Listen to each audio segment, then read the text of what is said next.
5 गलतियों ने करवाया टीम इंडिया को शर्मसार। जीते हुए मैच में हो गई टीम इंडिया की हार। साउथ अफ्रीका ने किया गजब का पलटवार। जी हां, अपने ही घर पर हमारे नाम के शेर ढेर हो गए हैं। हालांकि अब तो आदत सी हो गई है इनको, इनके घर पर न्यूजीलैंड आकर पटक जाती है, इनको इंग्लैंड भी हरा देती है।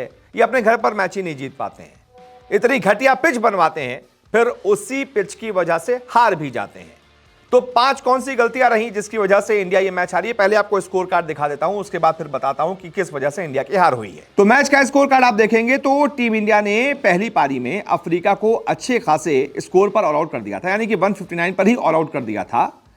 लेकिन उसके जवाब में हमारे बल्लेबाजों ने क्या किया?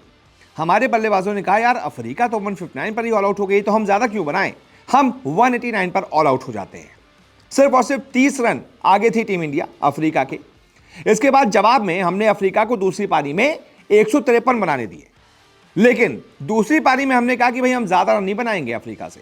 हम दूसरी पारी में 124 का टारगेट भी चेज नहीं कर पाए और 93 रनों पर ऑल आउट हो गए और साउथ अफ्रीका 30 रनों से मैच जीत गई।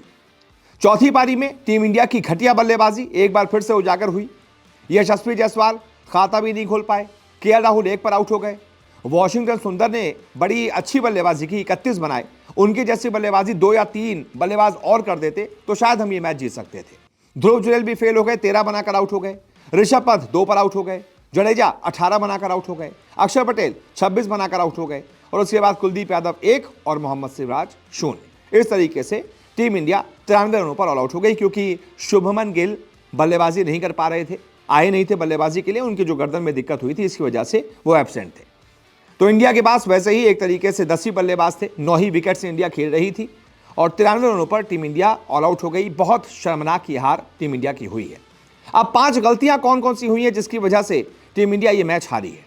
सबसे पहली गलती जो टीम इंडिया से हुई है वो ये थी कि हमने अफ्रीका के 159 के जवाब में सिर्फ और सिर्फ 189 रन ही बनाए, वो भी तब जब हमारा एक वक्त पर 74 के आसपास जब हमारा स्कोर था तो हमारे सिर्फ 1 ही विकेट गिरे थे। दूसरी गलती यह हुई कि ऋषभ पंत जैसा जो बल्लेबाज है वो दोनों ही पारियों में फ्लॉप रहा। पहली पारी में 27 बनाए, दूसरी पारी में 2 ही बनाकर आउट हो गए और वो ऋषभ पंत जिस पे टीम इंडिया बहुत ज़्यादा निर्भर करती है, वो ऋषभ पंत फेल हो गए दोनों ही पारियों में। नतीजा ये हुआ टीम इंडिया आखिरी में जाकर 30 रन शॉर्ट रह गई। तीसरी गलती क्या हुई कि हमने स्पेशलिस्ट बल्लेबाज नहीं खिलाया, हमने वॉशिंगटन सुंदर को खिलाया। हालांकि उन्होंने तो मैच में अच्छी बल्लेबाजी की दोनों ही पारियों में। पहली पारी में 29 बनाए, दूसरी में 31 बनाए, यानी कि 60 रन उन्होंने कुल मिलाकर बनाए। लेकिन यार अगर विपक्षी कप्तान टेम्बा बावुमा 55 बना सकता है, आप भी जवाब में उसके 55 या 60 एक पारी में बना सकते हैं। दोनों पारी मिलाकर आपने 60 बनाए हैं तो बहुत अच्छी बल्लेबाजी नहीं आपने की है। चौथी गलती हमसे तब हुई जब अफ्रीका के जो है वो हमने 7 विकेट बहुत जल्दी गिरा दिए थे दूसरी पारी में।